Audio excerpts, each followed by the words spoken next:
Reencuentro, tenemos que hablar.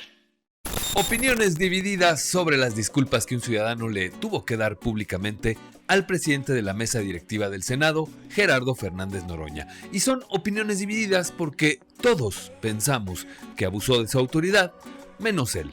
Y esta vez hasta la presidenta está de nuestro lado y le manda un fuerte mensaje a Fernández Noroña. Pero si hablamos de mensajes fuertes, tenemos que hablar del atentado que les quitó la vida a 2 colaboradores de la jefa de gobierno, Clara Brugada. Y vayan checando la cartera y los créditos porque lo nuevo es el Bienestarum Real Estate. Porque ahora que no tiene visa Marina del Pilar, pone a la venta una casita muy sencillita de $4 millones en San Diego.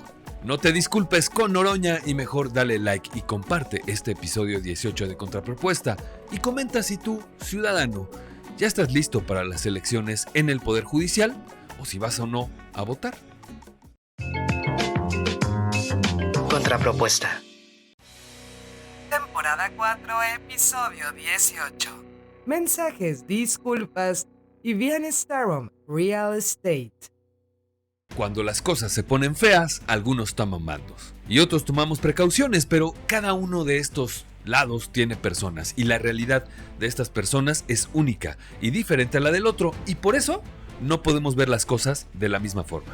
En Reencuentro decidimos hacer Contrapropuesta, un podcast con la visión ciudadana de las cosas que no están tan mal y una dura crítica a las cosas que no están tan bien o que de plano no están nada bien. Y por eso este medio lo hacemos ciudadanos que, como tú, buscamos ver las cosas desde su justa dimensión, sin lados, sin ideologías y sin que nos digan qué decir o qué pensar, por lo que los invito a formar aquí una nueva opinión ciudadana de lo que nos dicen que pasa en México y en el mundo, pero tomando en cuenta lo que vemos y vivimos todos los días. Yo soy Rafa Acevedo y los invito a que se queden hasta el final de este episodio 18 de la temporada 4 de Contrapropuesta, que es una producción de Reencuentro, un medio 100% ciudadano y 100% plural, donde expresamos lo que pensamos y a veces, como no todo es política, nos reencontramos en espacios que creamos para coincidir como personas, como ciudadanos y como mexicanos, pero siempre reconstruyendo como sociedad lo que los pinches políticos corrientes de todos los lados, partidos, ideologías y de todas las épocas nos han quitado. Y esto es la confianza en nosotros mismos como ciudadanos. Hoy es martes y los martes grabamos Contrapropuesta. Luego, nuestra productora Monse Chávez, @MonseChávez en TikTok y en todas sus redes sociales, le echa unos polvos mágicos al episodio para que, además de estrenarlo en video en YouTube y en Spotify, y en audio en YouTube Music, iHeartRadio y Amazon Music, lo estrenemos en vivo este viernes a las 6 de la tarde en mi cuenta, también en TikTok, que es @RAcevedom.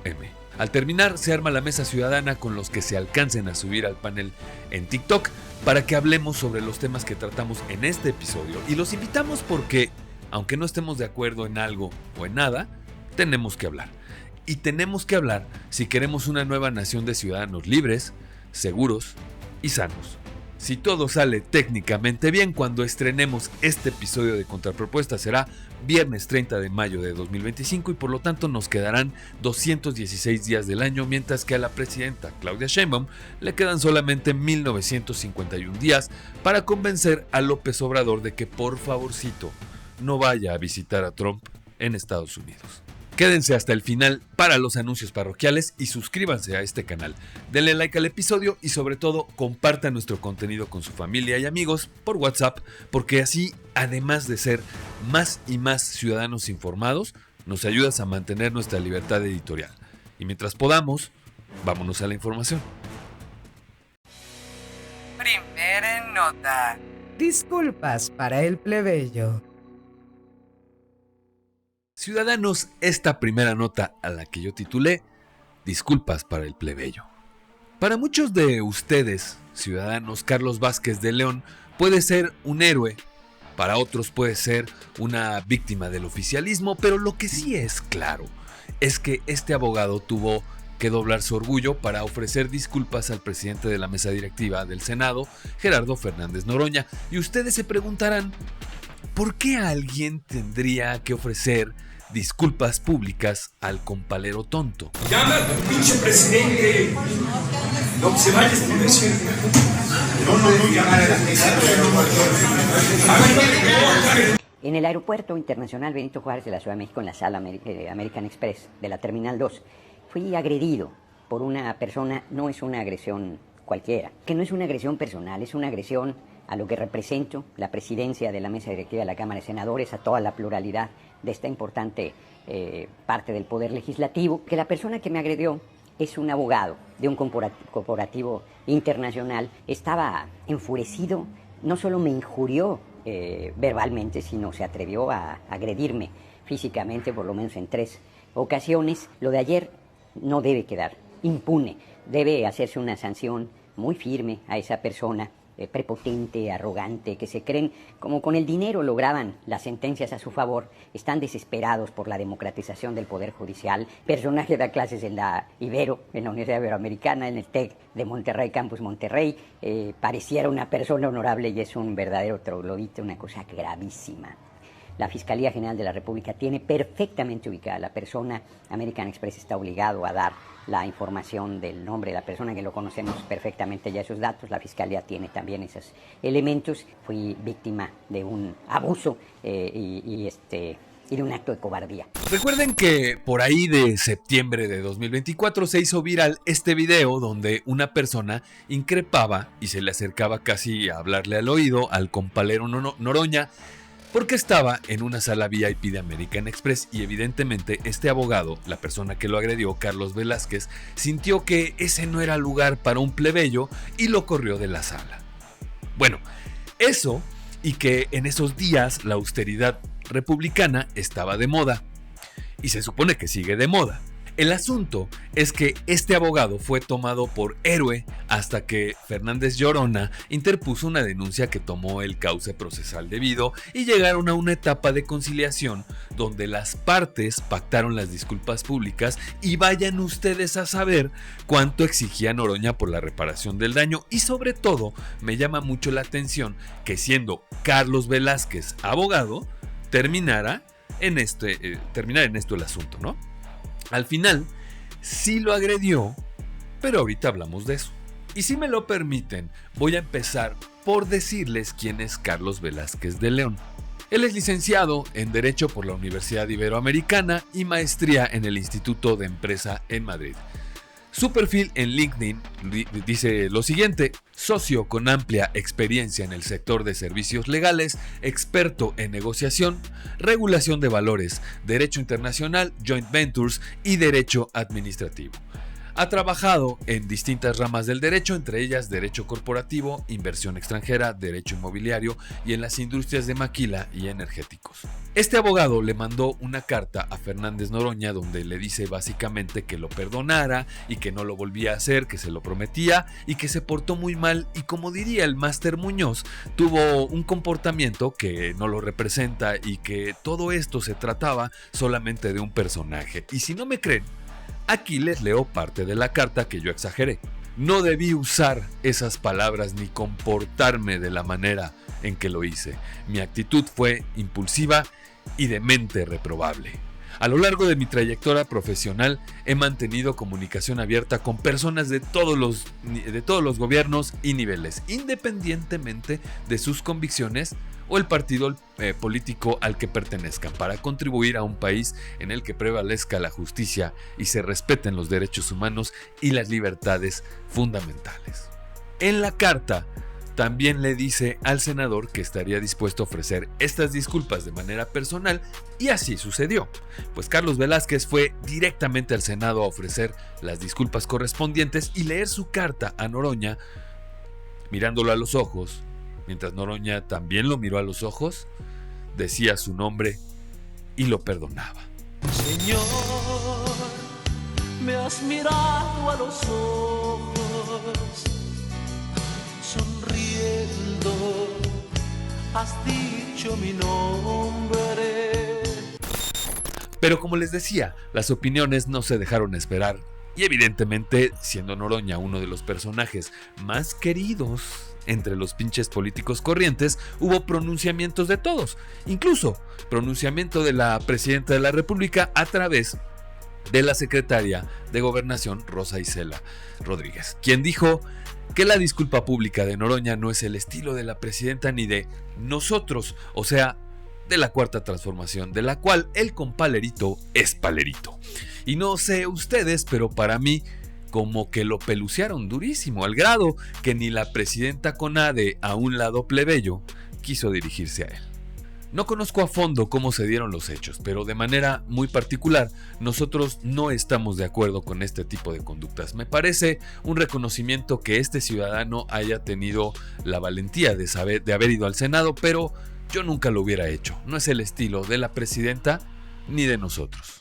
Esto fue lo que dijo la secretaria de Gobernación Rosa Isela en una reunión con legisladores, pero tenemos más aún, porque en esa misma reunión a estos cuestionamientos se sumó Federico Doring, y quien arrojó la primera piedra fue Ricardo Monreal, también conocido en su podcast de confianza como el señor del romanticismo político. Y resulta que Ricky Monriqui dijo que la Junta de Coordinación Política son tolerantes y que ellos no apagaban micrófonos, aludiendo a la costumbre de Fernández Noroña por cerrar el micrófono en las discusiones en el Senado con la oposición. ¿Qué no se supone que están del mismo lado? Digo, no sé, ¿cómo ven ustedes? Están del mismo lado, ¿no? Digo, en teoría. Y tengo que reconocer al senador Noroña por hacer lo que nadie en este país ha podido hacer. Y esto es un momento, ciudadanos, de risas y carcajadas entre diputados de oposición y oficialistas. Todo era risas y compañerismos, voluntad política, fraternidad y todo a costillas de nuestro querido compalero. Mi admiración para el señor Noroña, quien trajo, aunque sea un pedacito de felicidad, a una reunión que estaba a punto de colapsar. Así, justo como el país. Pero como les dije, las opiniones sobre el tema han estado divididas entre todos nosotros y Noroña, porque aunque también ya les dije que quienes se pronunciaron y lo que le mandaron decir con la Secre de Gobernación, lo único que mi Jerry pudo hacer fue rechazar haber incurrido en un abuso de poder sobre el abogado Velázquez, asegurando que fue el propio Velázquez de León quien propuso la disculpa tras la agresión. Aunque para ser exactos yo diría que más bien fue después de la denuncia. Y esto fue lo que dijo en un live de estos que abre de vez en vez el compalero. No, sí, fue muy grave lo que hizo Noroña. Yo al principio dije, no, sí, muy grave. Pero lo que hizo hubiera sido en privado, la disculpa. No, si la agresión no fue en privado. La agresión fue en un lugar público. Pero además, no solo eso, sino me despojó de mi celular. Pero además, no solo eso, él propuso la disculpa pública, no la propuse yo. Pero además, no solo eso, la acordamos en American Express y American Express no quiso. Pero además, no solo eso, él propuso que fuera en la oficina de la Cámara de Senadores, pero además no solo eso. Por más que se les olvide a algunas personas, de todo el espectro, hasta el 31 de agosto soy presidente de la mesa directiva de la Cámara de Senadores. Y eso implica una investidura. Ahora sí que no es personal. No es personal. Y la derecha se estaba acostumbrando a que puede faltarle el respeto a cualquier autoridad si es de nuestro movimiento. Nunca se habrían atrevido a hacerlo con alguien del PRI o del PAN. Nunca. Porque sabían que tenía implicaciones. Y con nosotros muertos de la risa, bueno. Pero yo creo que quien debería disculparse es Fernández Noroña. Pero antes, quiero preguntarles, ¿qué harían ustedes con 900,000 pesos del erario? Y quizás algunos de ustedes me responderían que comprar medicamentos, otros que lo invertirían en programas sociales o en ayudar a tal o cual causa. Al final es dinero del erario, pero a Jerry, compalerito Noroña, se le ocurrió algo mejor para invertir estos 900,000 pesos. Y esto fue en publicar libros comunistas. Así como lo oyen, Gerardo invirtió esta lana en publicar obras clásicas de literatura comunista cuando era diputado, o sea, ayer. Cuando era diputado se editaron y se imprimieron 5,000 ejemplares de estos libros. Por supuesto, entre ellos, el Manifiesto Comunista de Engels y Marx, el ABC del comunismo de Nikolai Bukharin, escritos sobre el partido 1 y 2 de Lenin de Gerard Walter. De acuerdo con la investigación del medio Latinus, el libro más costoso de todos los que les acabo de decir fue la biografía de Lenin de Gerard Walter, el cual tuvo un costo total de 360,000 pesos. Según el informe de actividades presentado por el diputado en el periodo de octubre de 2022 a agosto de 2024, estos libros fueron regalados a instituciones culturales, ciudadanos y también entre los propios diputados. Y según el reportaje, ahora que es presidente de la mesa directiva del Senado, va a reactivar, y hay planes de que piensa reactivar esto de publicar libros comunistas, y como todos ustedes ya saben, por supuesto va a ser con cargo al erario. Y bueno, pues ahora resulta que nosotros somos quienes les tenemos que pedir disculpas a los señores, ¿no? A los pinches políticos corrientes. El abogado Velázquez, me parece, empecemos por ver esto, ciudadanos.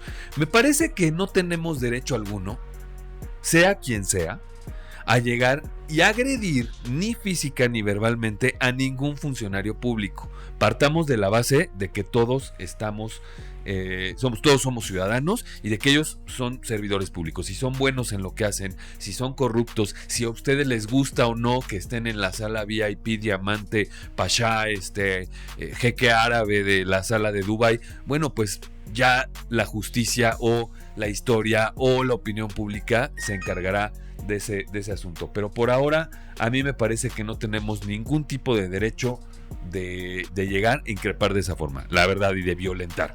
No hay ningún tipo de derecho. Sin embargo, no podemos perder de vista que Fernández Noroña ahora es el presidente del Senado, de la Junta Directiva del Senado, y eso implica mucho poder. Entonces, si Gerardo Fernández Noroña presenta una denuncia en contra de este personaje, que pues, un abogado y todo, pues me parece que sí hubo presión para que pues, o sea, si hubo abuso de autoridad. ¿Qué no se supone que él es todo humanista y que son muy buenos en la Cuarta Transformación y que no hay abuso de poder, ni corrupción, ni nada de eso? Bueno, pues ¿qué le costaba decir, oye, pues mira, no, o sea, unas disculpas públicas? No lo hizo porque sí el abogado, vaya, si por el abogado hubiera sido, así se hubiera quedado, que eso también está mal. O sea, insisto, en ambos polos estamos mal. Noroña, creo que si no lo está haciendo, puede notarse que sí está excediendo ese límite que le otorga su propio cargo. Y por otro lado, perdón, pero pues el abogado no tendría ningún derecho de llegar a increpar de ese modo, como ya lo vieron en el video, a Fernández Noroña. O sea, puedes acercarte y decirle, oye, Fernández Noroña, la verdad estoy en desacuerdo en esto y esto y esto y esto. Ya veremos cómo reacciona, ¿no? Si reacciona mal y reacciona como siempre, bueno, pues te das la vuelta y te retiras, ¿no? Ese es el nivel de funcionario que ya sabemos que es Noroña. Pero nosotros tampoco tenemos que bajarnos al nivel de un prepotente, porque ya lo hemos visto que es prepotente, porque ya lo hemos visto cómo se pone. Vayan a ver sus lives y cómo se refiere él también a la gente. Y esa es otra, o sea, te pones muy gallo. Pero cuando llega alguien y te encara y te empieza a hablar al oído, ahí sí ya, no, la denuncia. ¿Cuántas veces no Gerardo Fernández Noroña ha violentado a gente de la oposición, a los propios ciudadanos, y nadie ha hecho nada? La verdad. Entonces, pues ya partiendo de esa base, sí me parece que estamos frente a abuso de autoridad de este personaje, ¿no? Y les repito, no estuvo bien lo que hizo este abogado. Y si bien es cierto que son figuras públicas, no hay derecho a agredirlos. No son nuestros empleados, son servidores públicos. Quitémonos de la mente, por favor, ciudadanos, esta pendejada. Y ya sé, ya no vamos a monetizar porque ya dije pendejada. Ya la dije, ya ni modo. ¿Sí? Esta pendejada de por mí tragas. O sea, esta es una estupidez. Eso de por mí tragas. Muy a la moda de Alasraqui, ¿no? Por mí tragas, tú eres mi empleado, por mí estás aquí, yo te pago. Ese tipo de afirmaciones, a ver, discúlpenme, los funcionarios hacen su trabajo y se les paga por hacer un trabajo al igual que ustedes. Porque si esas nos fuéramos, entonces yo podría decirle a Bill Gates, por mí tragas, ¿no? Pues tengo una computadora Windows. O sea, sí hay una vinculación entre lo que buscamos de nuestros funcionarios contra lo que les pagamos y todo eso. Pero a final de cuentas, no podemos estar, con esas afirmaciones, sea quien sea. Eso nos baja de nivel como ciudadanos, la neta. Porque tampoco somos, no creo que el abogado Carlos de León haya tenido la lana de Ricardo Salinas para hacerle frente a la demanda y entonces sí quedar como el héroe. Vaya, yo no lo veo como un héroe. Que hay un hartazgo social, lo hay. Sí, claro, por supuesto, yo mismo estoy harto.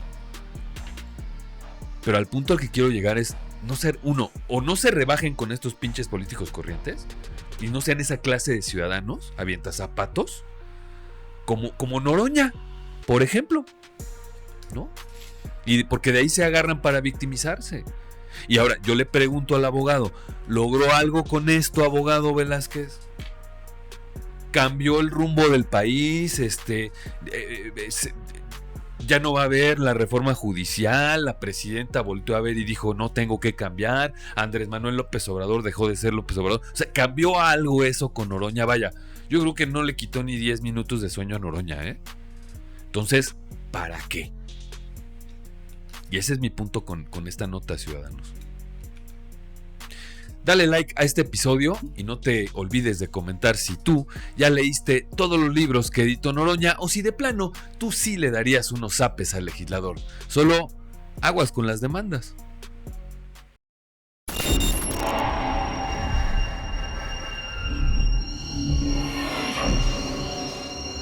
Ciudadanos, soy Rafa del futuro. Y resulta que el Rafa del pasado tuvo una plática con Abdel y con la productora. Y es que tienen razón, la manera en la que les dije hace unos minutos todo esto, pareciera que es como si nosotros tuviéramos la culpa. Y quiero repetir mi discurso porque a lo mejor me enfoqué un poco más en decirles no lo hagan. Y el no lo hagan es justo porque pues, está de la chingada que estos güeyes se hagan víctimas como Noroña, ¿no? Y repito, ahora resulta que nosotros tenemos que pedirles disculpas a ellos cuando ellos tienen deudas sociales con nosotros, sociales, morales, de todas, éticas, ¿no? Con nosotros desde hace décadas y décadas y décadas. Me parece que la actitud, repito esto sí, la actitud del abogado atiende a un hartazgo generalizado que todos tenemos, al miedo de la incertidumbre, frente a la incertidumbre que produce el no saber qué es lo que sigue en un gobierno que toma este tipo de decisiones, y lo hemos visto todos. Digo, no es que yo sea oposición o no oposición, por supuesto que me opongo. Y me opongo a que no haya medicinas, me opongo a que no tengamos la salud que dice el expresidente o decía que tenemos, me opongo a un montón de cosas. Sin embargo, yo a lo que me opongo también es a la sinrazón y a la violencia. Porque yo sí creo que todavía tenemos muchos mecanismos para hacer ver para hacer valer como ciudadanos que estos pinches políticos corrientes nos deben cuentas y nos deben transparencia, ¿sí?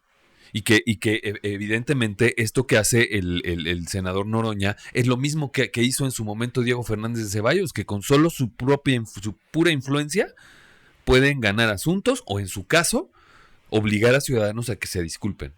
Yo no sé si este abogado Carlos Velázquez se haya disculpado de manera voluntaria o no, pero también me queda claro que si no se hubiera disculpado de esta manera, o que no, más bien si no lo hubiera demandado Noroña no se hubiera disculpado, y claramente también tuvo su parte de error. Pero no se pongan con personajes como Noroña, no se pongan con personajes como Pedro Aces o como Ricardo Monreal, porque Ricardo Monreal incluso era el que estaba buscando hacer una reforma para evitar que se hablara mal de los políticos, les recuerdo. Y por otro lado, quería registrar su nombre como marca para que no pudieran usar su nombre en ningún espacio que hablara en contra de él. Imagínense nada más a qué grado están de locos estos güeyes.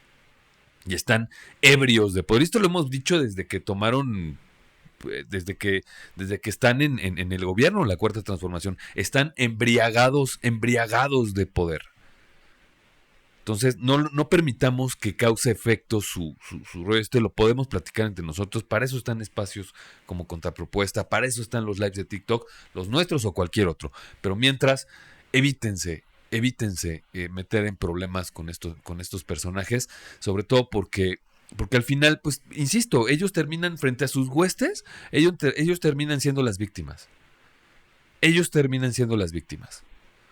Y no hay derecho de que ellos sean las víctimas. Perdón, no hay derecho.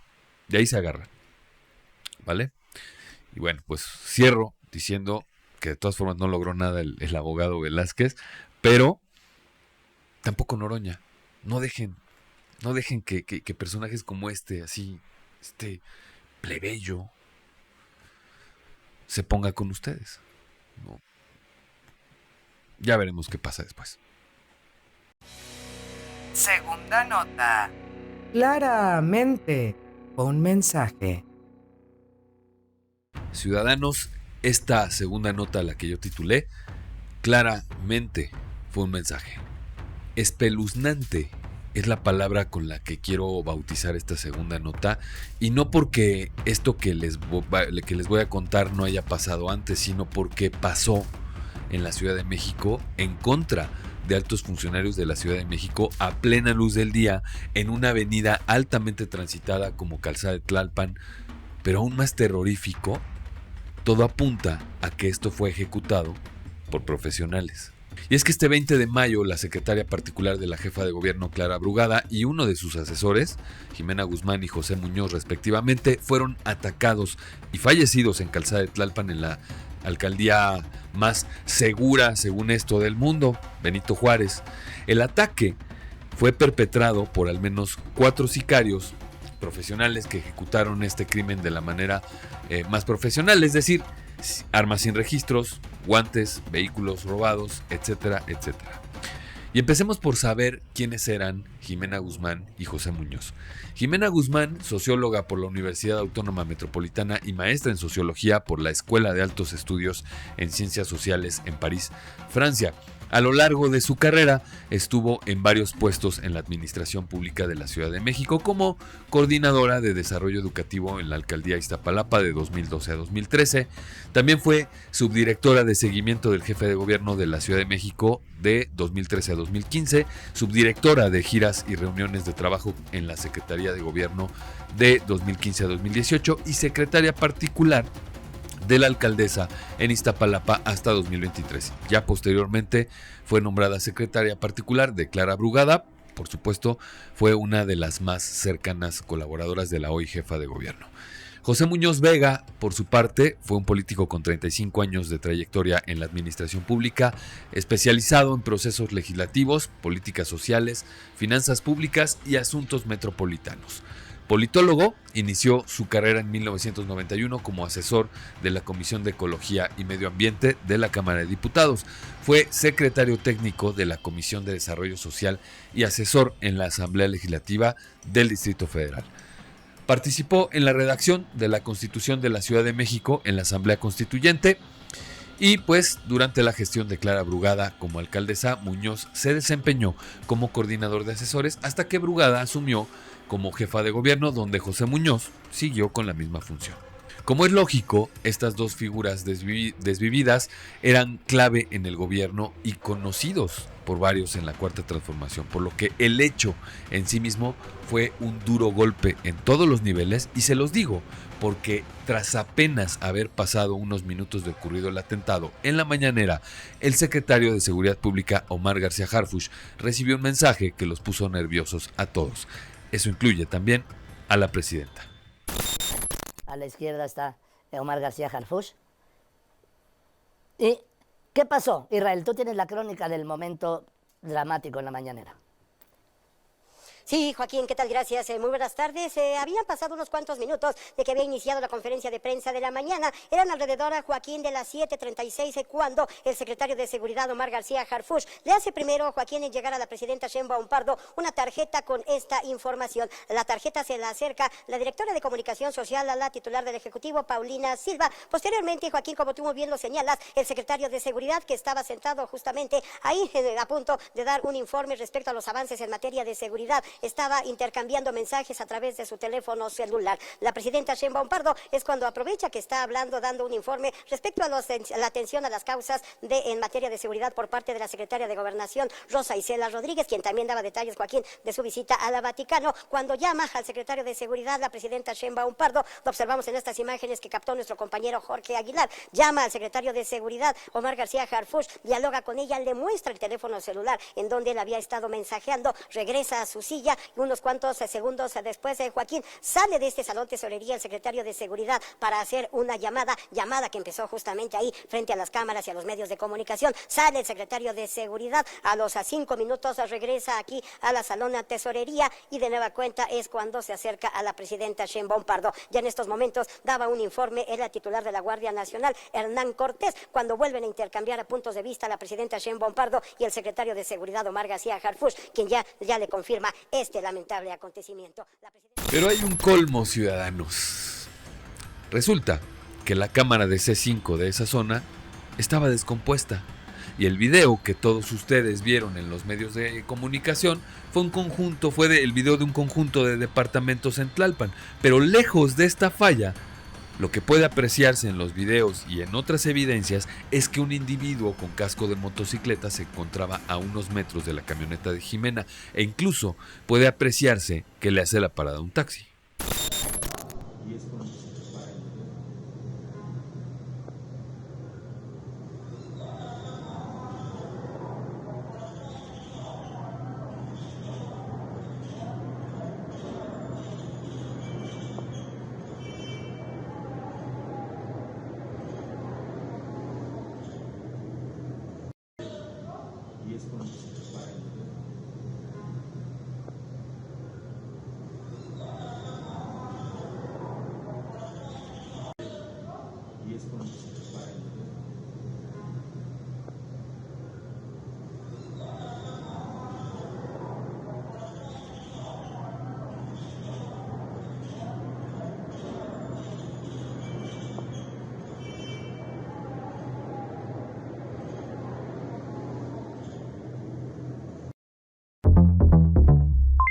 Pero esto no es todo. El periodista Carlos Jiménez, al que ustedes y yo conocemos mejor como C4 Jiménez, obtuvo videos de videovigilancia de los comercios y departamentos aledaños, donde se puede apreciar claramente la cara del agresor, pero en otros momentos donde se encontraba realizando vigilancia para cometer el atentado. Y en dichas imágenes se puede ver al sicario con un chaleco fosforescente y con el mismo casco de motocicleta. Y como dato curioso, esto es como cuando Claudia Sheinbaum era jefa de gobierno y atentaron contra Harfuch. Este sujeto disparó contra el vehículo Audi con un arma calibre 9 milímetros en 12 ocasiones, hiriendo a Jimena con 8 tiros y a José con 4, causándoles a ambos la muerte de inmediato. En el ataque, que duró al menos 15 segundos, fue ejecutado por la persona que vieron en el video que les acabamos de mostrar y presuntamente por otras 3 personas que ayudaron al autor material a escapar de la escena del crimen. Al paso de las horas, las investigaciones comenzaban a arrojar indicios como una motocicleta color negro que abandonó el implicado en calles aledañas, y se determinó que cambió en 2 ocasiones de vehículo y junto con sus cómplices huyeron hacia el Estado de México. Y muy conmocionada la jefa de gobierno al momento de dar su mensaje por estos hechos, y todos quienes trabajaban con ellos visiblemente consternados también, porque no es menor que asesinen a la secretaria particular de la jefa de gobierno y a uno de los principales asesores. Pero en este país donde todo está bien, donde el gobierno federal e incluso el propio gobierno de la Ciudad de México no le hacen frente a la realidad que todos nosotros sí vivimos, sucede esto que simbra cualquier gobierno.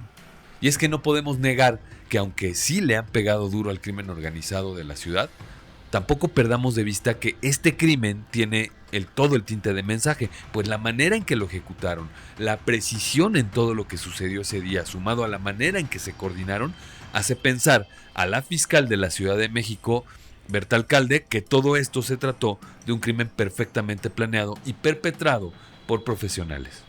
Incluso algunas editoriales asumen que se trató de una coordinación militar. Asimismo, analistas y expertos afirman que es altamente probable que se trate de una venganza por las recientes capturas de capos en la Ciudad de México y en la República, como la de Israel N., junto con otros 3 supuestos integrantes del cártel Jalisco Nueva Generación. Sin embargo, aún se esperan conclusiones por parte de las autoridades sobre las investigaciones. Si se tratara, y solo si se tratara, de un mensaje para el poder político local, es una manera estridente y contundente de mostrar el vínculo violento. Esto opina la experta fundadora del Centro de Pensamiento Noria Research, aunque pide tener cuidado con reproducir narrativas cada vez que se vuelven cada vez más vacías, porque seguimos sin tener ni una investigación, ni sentencia, ni proceso judicial. Pero esto no se acaba aquí. Resulta que en redes sociales se señaló a 2 policías por presuntamente haber manipulado la escena del crimen. Sin embargo, la Secretaría de Seguridad Pública Ciudadana informó que inició un proceso de ajuste en su cuadro de mandos con el objetivo de fortalecer las labores de seguridad ciudadana. Todos los indicios recabados han sido aportados a la Fiscalía General de Justicia de la Ciudad de México e integrados a la investigación de los hechos ocurridos el pasado 20 de mayo en Calzada de Tlalpan, Alcaldía Benito Juárez, con la cadena de custodia correspondiente. Esto señaló la Secretaría de Seguridad Ciudadana en un comunicado. Entre los supuestos implicados se encuentra una mujer identificada como jefa del sector Nativitas y según el reportero Carlos Jiménez, o sea C4, dijo que presuntamente la policía movió las pertenencias que arrojó el autor material del crimen tras el ataque.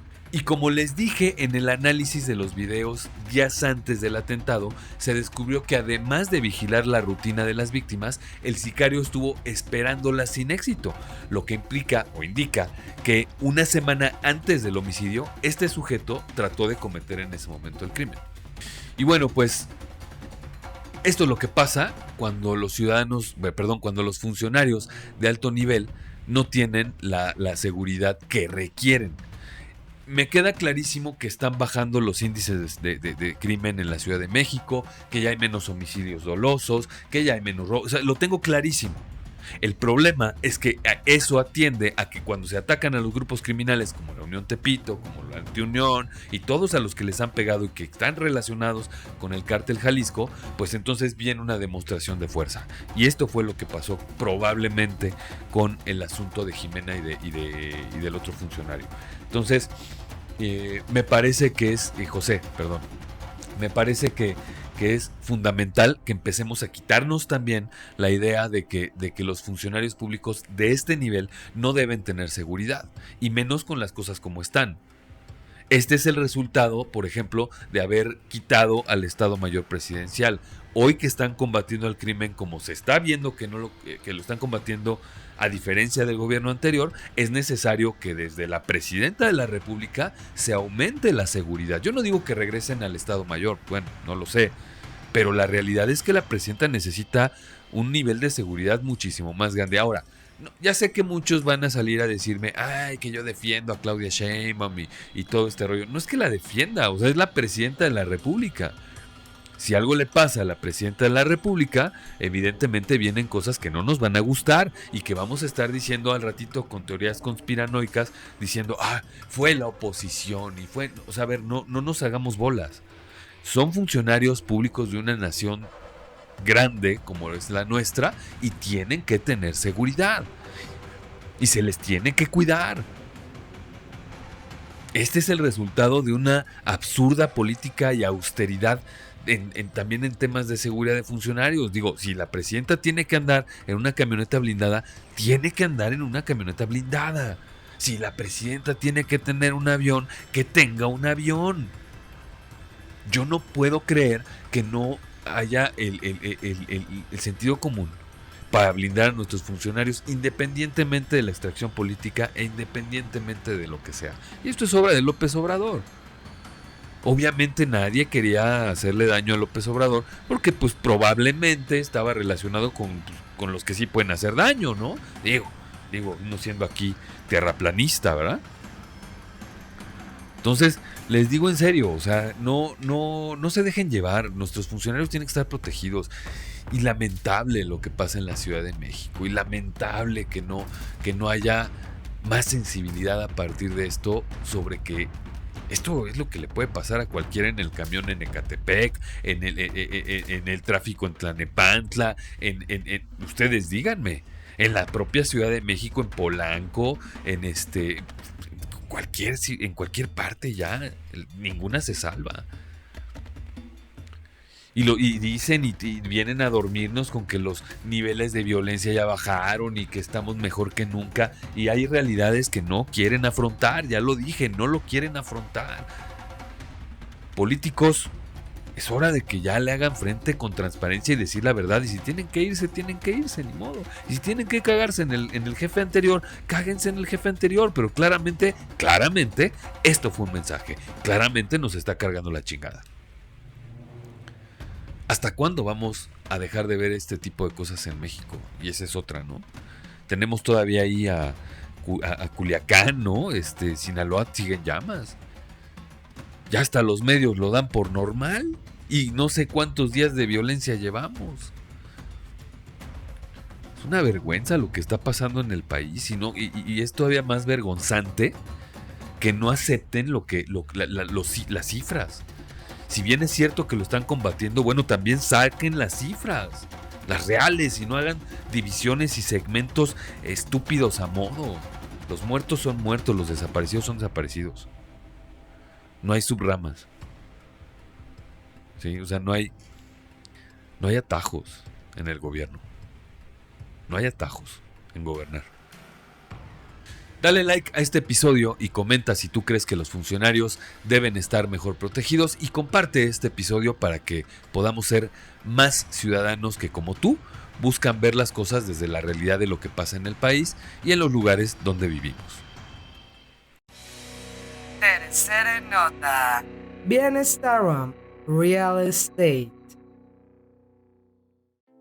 De los creadores de La Casa Gris de José Ramón y La Casa Blanca de la Gaviota, hoy traemos para ustedes un nuevo concepto en bienes raíces, y esto es Bienestarum Real Estate, donde por unos miserables millones de dólares ustedes pueden tener un jacalito en el territorio de nuestro todavía socio comercial número 1. Ciudadanos, esta tercera nota, la que yo titulé Bienestarum Real Estate. Recordemos que en el episodio pasado comentamos en una de las notas que el gobierno de Estados Unidos le quitó la visa a Marina del Pilar y a su esposo sin haber dado mayores explicaciones, así como novia que descubre una espinilla o un granito sin decir nada, nomás lo quitó. En fin, en ese orden de ideas, el columnista, periodista y pixie de la vida real, Salvador García Soto, publicó que posiblemente Marina del Pilar tiene una casa en San Diego que ahora que le quitaron la visa está supuestamente a la venta. La casa estaría publicada en el portal Realtor.com, que es una de las principales plataformas de bienes raíces en Estados Unidos, y cuentan con una app para inmuebles en renta o venta y conectarse con los agentes encargados del inmueble. Ahora bien, resulta que en agosto de 2024, la gobernadora publicó una serie de fotografías para celebrar el Día del Abuelo, donde se muestran elementos en la casa, donde aparece la mandataria con sus papás y su hija, y rápidamente, como si hubieran contratado a Laurita, tu amiga, la que busca el chisme completo en Facebook y rastrea mejor que analista de la CIA para doxear a la nueva novia de su ex, revisando las fotos, se encontraron indicios que permiten pensar que se trata de la misma casa. Por ejemplo, el sillón, la colcha sobre el sillón, las luces, el color de los muebles, las cortinas y el color de las cortinas, etcétera, etcétera, etcétera. Sin embargo, no es posible establecer fehacientemente si se trata de la misma casa y que Marina del Pilar sea la propietaria. Pero a Laurita yo le creo. Y por eso yo les pregunto, ¿ustedes tienen alguna duda de que esta sea la casa de la gobernadora? Otro dato curioso sobre la propiedad es que la misma tiene 62 días en el mercado, o sea que fue puesta a la venta a finales de marzo de 2025. Por supuesto, el gobierno de Baja California se metió un balazo en el pie y emitió un comunicado donde desmiente que la propiedad sea de Marina del Pilar y que la casa es propiedad del empresario Fernando Salgado Chávez, y que la gobernadora, como cualquier mandatario fronterizo, tienen vínculos personales y familiares en California. O sea que fue con sus papás y su hija a tomarse fotos a la casa de un empresario que ahora ya puso dicha casa en venta. El valor de la propiedad es de 4.4 millones de dólares y se encuentra en una exclusiva zona de California. Y la escritura de dicho inmueble menciona como propietario a la empresa International Builders, cuyo cuerpo directivo mantiene vínculos con funcionarios del círculo cercano de la gobernadora, lo que a mí me hace pensar, no sé ustedes, que en esto hay prestanombres. Pero no quiero pecar de suspicaz. Ya ven que tenemos políticos honestos que no podrían hacer esto de tener casas de esa cantidad de millones de dólares y el doble en pesos. Y mientras nos enteramos bien si la casa es propiedad de la gobernadora, también hay muchas otras propiedades en este catálogo de lujo que nos ofrece Bienestarum Real Estate. Y es que otro de los exclusivos inmuebles de la Cuarta Transformación pertenece al diputado plurinominal morenista Arturo Ávila, quien es catalogado por sí mismo como un empresario exitoso. Aunque yo más bien le llamaría experimento exitoso, si el experimento fuera mezclar ADN de Carlitos Espejel y José Ramón San Cristóbal el Estaca. Te mamaste, güey. Sí, yo contuve la risa. Él se mamó, güey.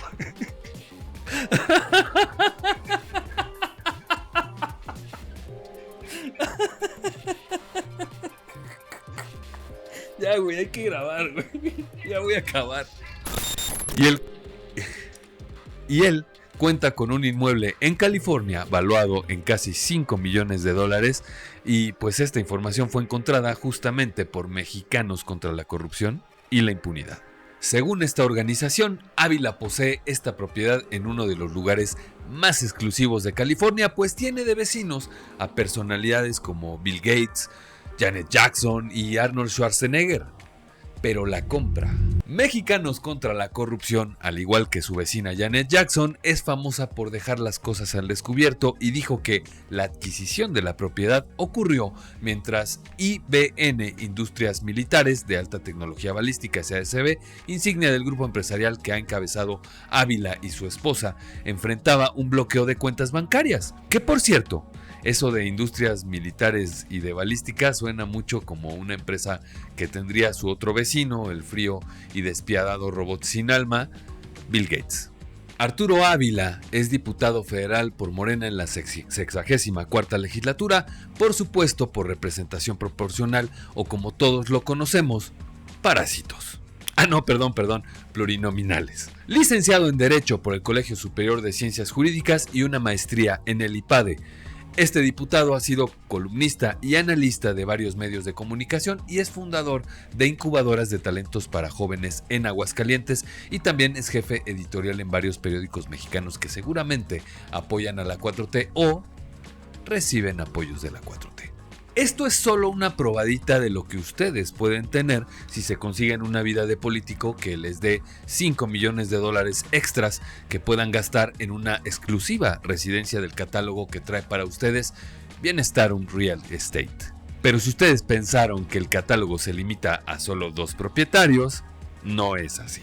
Así de pasadita, les recuerdo que aquí hemos hablado del rancho carísimo de París, que no está en París, de Pedro Aces. Y hemos hablado de propiedades en Bosque Real del ex general secretario del gobierno anterior, del secretario de la Defensa, que al parecer es el mismo. ¿Y por qué no? Hemos hablado de la Casa Gris de José Ramón y desde luego que también de la Casa Blanca de la Gaviota.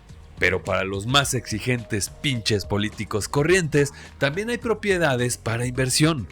Y es que el señor del romanticismo político también tiene su guardadito, aunque no a su nombre.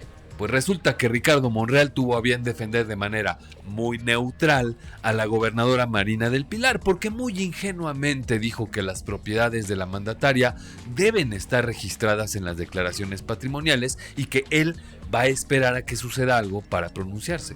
La realidad de Ricardo Monreal es que también pertenece al selectísimo grupo de propietarios del Bienestarum Real Estate, pues recordemos que sus familiares poseen cualquier cantidad de bienes, entre los que destacan 16 gasolineras y también hace unos meses lo cacharon subiéndose a un helicóptero propiedad de un fideicomiso en Estados Unidos que sirve para mantener en el anonimato la identidad de los propietarios, o sea, contratan a una empresa cuyo objeto es prestar nombres.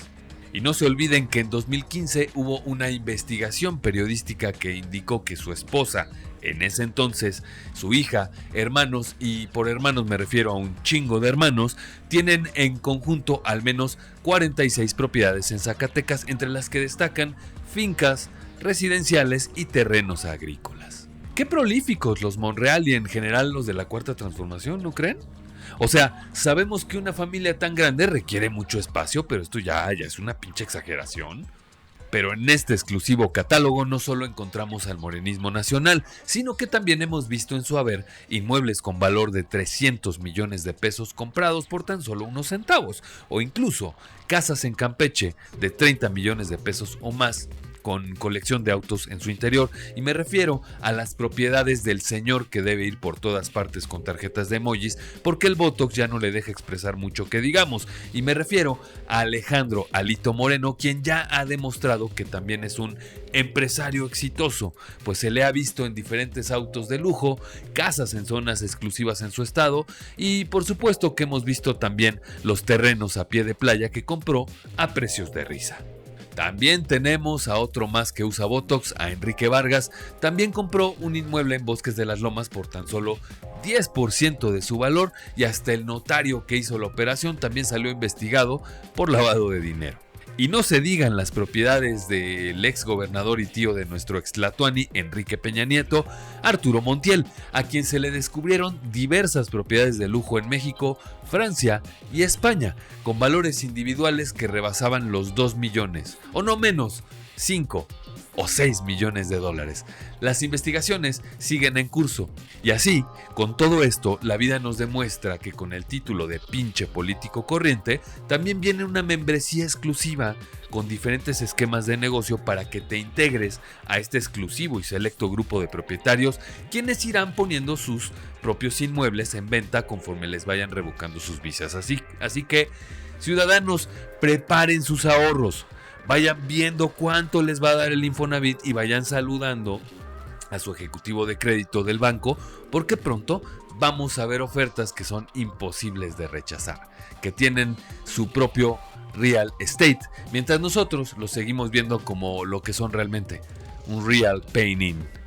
Estamos a unos minutos del panel ciudadano, así que no te quedes callado, y si es que no estás de acuerdo, así que dale tap a la pantalla y manda en unos minutos más tu solicitud, prepárate para subir, para que platiquemos de estas notas de este episodio 18. Pero si estás viendo este episodio en YouTube, dale like y suscríbete a este canal para que seamos más ciudadanos críticos, y comenta de paso si a ti ya te alcanza para comprar algo en el Bienestar on Real Estate. Anuncios parroquiales.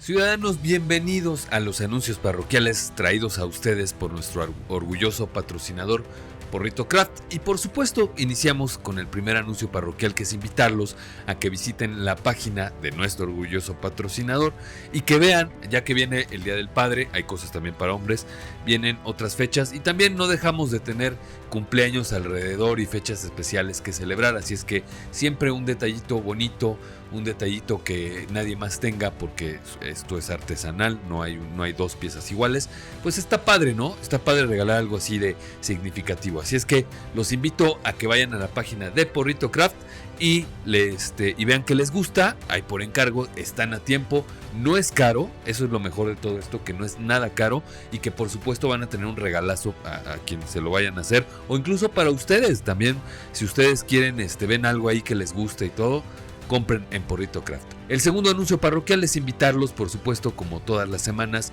a Reencuentro Diario, de lunes a viernes, un día en la cuenta de la productora, @MonseChavesG, en TikTok, y otro día al día siguiente en mi cuenta, @RAcevedom, también en TikTok. Y lo que hacemos es leer las principales portadas de circulación nacional y también las de deportes que lee mi queridísima @YesCasal, también en TikTok, mi querida Kao. Y vayan porque se están poniendo buenas las portadas y no tardamos en hacerle ahí unos ajustes al formato, en meterle Botox como Alito Moreno. Así es que, bueno, pero no es tan Botox, más bien es hacer unos ajustillos, unas mejoras. Así es que vayan a ver Reencuentro Diario de lunes a viernes, ya les dije las cuentas, en TikTok. Y el tercer anuncio parroquial es comentarles y platicarles que una semana no pude hacer contrapropuesta, es decir, este es el episodio después de una semana que no pude hacer pues el 18, y les cuento por qué, que eso es lo importante de por qué se los cuento. Resulta que, ¿se acuerdan que les había platicado en otros episodios que habíamos presentado una impugnación que les iba a platicar de algo que estábamos haciendo en defensa de los derechos de un ciudadano que fue, pues digamos, malamente rechazado en su registro por funcionarios corruptos?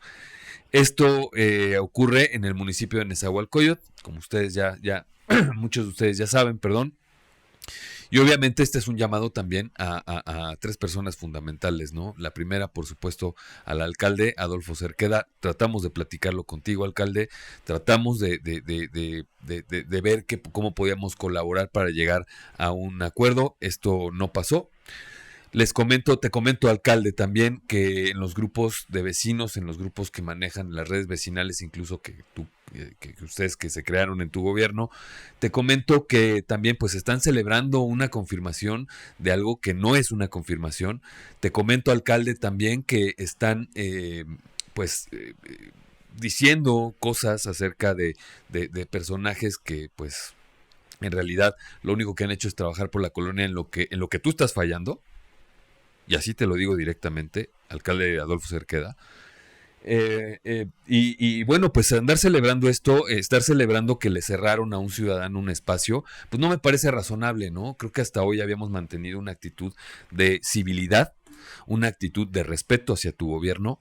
Hemos coadyuvado contigo en muchas iniciativas que ni tú sabes que colaboramos, porque esa es la realidad, no tienes claro bien qué es lo que está pasando en tu gobierno. Tratamos de hablar contigo, te sentiste ofendido porque la realidad es esta, la realidad de que nos cerraron un espacio ciudadano. 77, o sea, en tu municipio, alcalde, 77 copacis debieron haber celebrado elecciones y solamente se celebraron 2. Y aquí te lo digo abiertamente, como lo dije en la demanda. Hay 2 opciones en tu gobierno. O no estás difundiendo bien la participación ciudadana como lo marca la Constitución del Estado de México, por lo tanto podríamos ser incluso susceptibles de que el municipio desapareciera. Te invito a que lo leas. O si se actuó en contra del señor Guillermo Yáñez Gómez para que no fuera candidato, porque esto pasó en tu gobierno. Tratamos de hablarlo contigo, tratamos incluso de hacerte ver que lo que queríamos era participar y no que se nos regalara nada, pero como siempre sucede en gobiernos como en el tuyo, ¿no? Como en el que ahora me doy cuenta en el que estamos, pues es bien complicado, ¿no? Es bien complicado. Justamente el día que nos atendiste en esta audiencia que tuvimos, a tu lado había justamente quien nos iba a atender, otra funcionaria notablemente corrupta que ha pedido dinero por poner ahí. Y de esto hay pruebas, ¿eh? De esto hay audios, de esto hay videos. Tengo audios de tu personal negándome un derecho a presentar un recurso. Tengo también mensajes de tu personal pidiendo porcentajes por créditos a fondo perdido del bienestar. Y tenemos cualquier cantidad de cosas. Y no es una amenaza, alcalde, es que tratamos de arreglarlo contigo porque sabemos y creímos que esto no se daba, que tú no tenías conocimiento de esto porque había, pues porque tú no eres así, ¿no? Porque tú nos has cumplido en muchas de las cosas y eso se va a reconocer y se reconoce siempre, pero esto no puede pasar. Y si nosotros aquí en Reencuentro y en Contrapropuesta y en Neurona Ciudadana estamos tratando de defender de ustedes políticos, los pocos derechos ciudadanos que nos quedan, porque nos quedan pocos, aunque no lo quieran aceptar, pues no podemos permitir que estas cosas pasen. Te repito que de todo lo que te estoy diciendo hay, pues hay documentos, y por documentos me refiero a pruebas. Por supuesto, presentaremos como lo ha marcado la presidenta de la República en múltiples ocasiones. Si se tienen pruebas, hay que denunciar, se va a denunciar, ¿sí? Y te lo digo tan confiado y te lo digo tan abiertamente, alcalde, que porque tengo los pelos de la burra en la mano. O sea, son innegables y son pruebas que también voy a hacer públicas. Lo lamento mucho porque creo que eres un gran funcionario y te lo he dicho de frente y te he dado la mano. Creo que eres un gran funcionario de lo poco que yo podría rescatar de la Cuarta Transformación, pero tristemente me doy cuenta que no. Y también es un llamado para la gobernadora Delfina Gómez, es un llamado para la propia presidenta de la República, es un llamado para el Tribunal Electoral del Poder Judicial de la Federación. En este momento la impugnación tiene que estar llegando a la Sala Superior. La presentamos la semana pasada, nos dieron 4 días para presentarla, el cual está muy corto en temas electorales, pero bueno, hay que adaptarnos a los cambios, ¿verdad? Sin embargo, presentamos todo lo que se tenía que presentar, presentamos grabaciones, presentamos todo.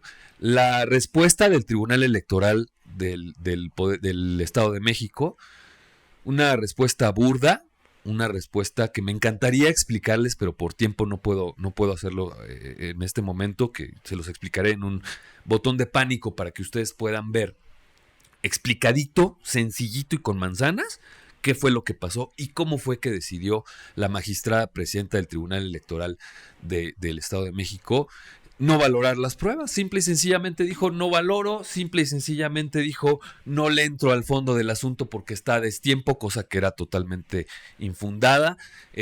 Valoró ahí lo que quiso valorar y todo. Y esto porque las otras 2 magistradas también apoyaron esto, excepto por los magistrados Bedoya, creo que es Bedoya, si no se les confirmo, y el magistrado Pasquel, a quien se portaron bien dentro del proceso, por supuesto. Platicamos, tuve la oportunidad de hacer alegato de oídas, y ellos en su voto particular, obtuvimos 2 votos particulares en esta sentencia. Ellos en su voto particular, pues evidenciaron, ¿no? Sí dijeron, bueno, pues el proceso hay que reponerlo de este modo, hay que hacer técnicamente esto, pero sí hay que ver otras cosas de las que se duele el ciudadano. Es una vergüenza.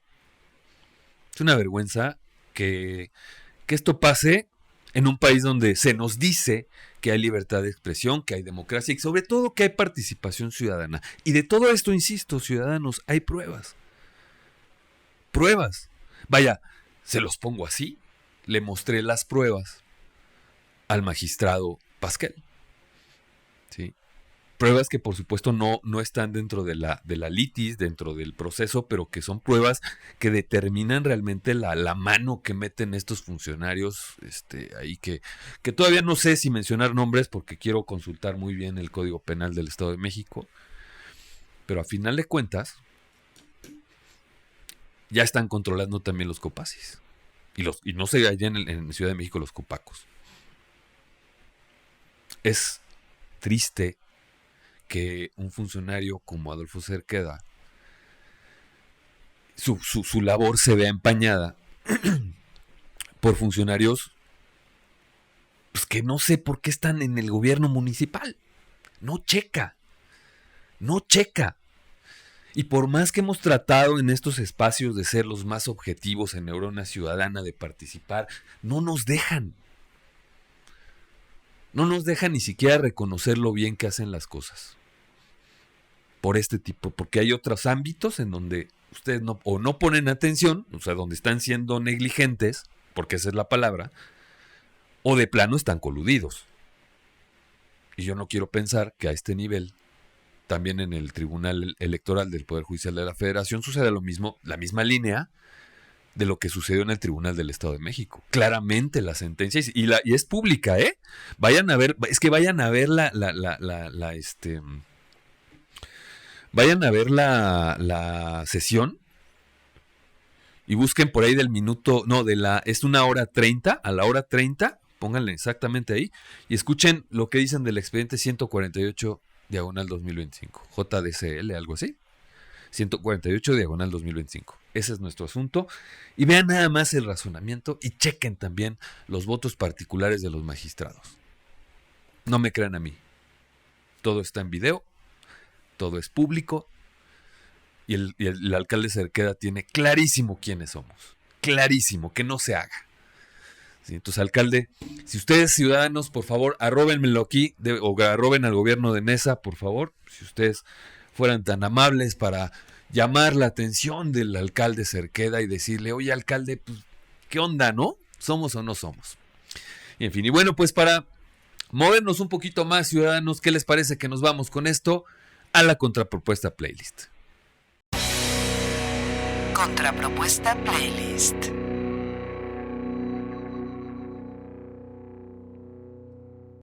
Ciudadanos, bienvenidos a la contrapropuesta playlist, presentada por supuesto por nuestros amigos de Index Plus. Y hoy vamos a alocarnos un poquito.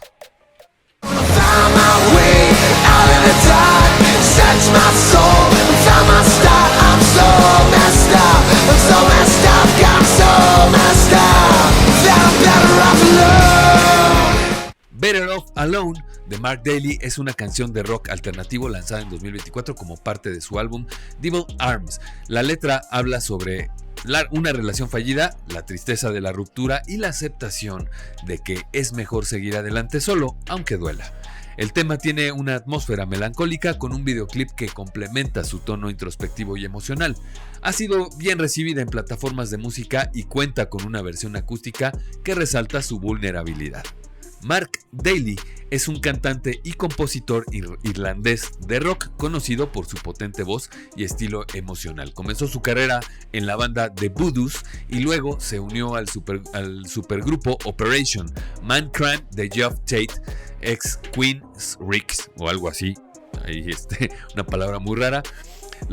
Ha lanzado varios proyectos como solista y con su banda Mark Daly and the Ravens. Sus letras abordan temas de desamor, resiliencia y conciencia social. Es reconocido internacionalmente y ha participado en giras por Europa y América del Norte. Ciudadanos, se acaba la información, pero no los temas. Y cuando son tocados desde el lado ciudadano, seguramente vamos a discrepar, pero siempre tenemos que hablar. Así que nos vemos la próxima semana. A nombre de Monse Chávez en la producción de este podcast ciudadano, @MonseChávez G, Abdel Morales en los contenidos, @Abdel.Morales, Abdel con doble E. Yo soy Rafa Acevedo, @RAcevedoM, todos en TikTok, y les doy las gracias por haber compartido con nosotros este nuevo episodio de Contrapropuesta por Reencuentro, @ReencuentroMX, también en TikTok. Y no dejen de suscribirse a mi canal y denle like a este episodio, pero sobre todo compártanlo para que cada vez seamos más ciudadanos haciendo más fuerte este medio, también ciudadano, por lo que no me queda más que recomendarles que saquen el ventilador, saquen el paraguas, abran y cierren las ventanas, pónganles barrotes, pero no se queden atrás porque más ciudadano que nunca. Este fue el episodio 18 de la 4ª temporada de Contrapropuesta por Reencuentro. Reencuentro, tenemos que hablar.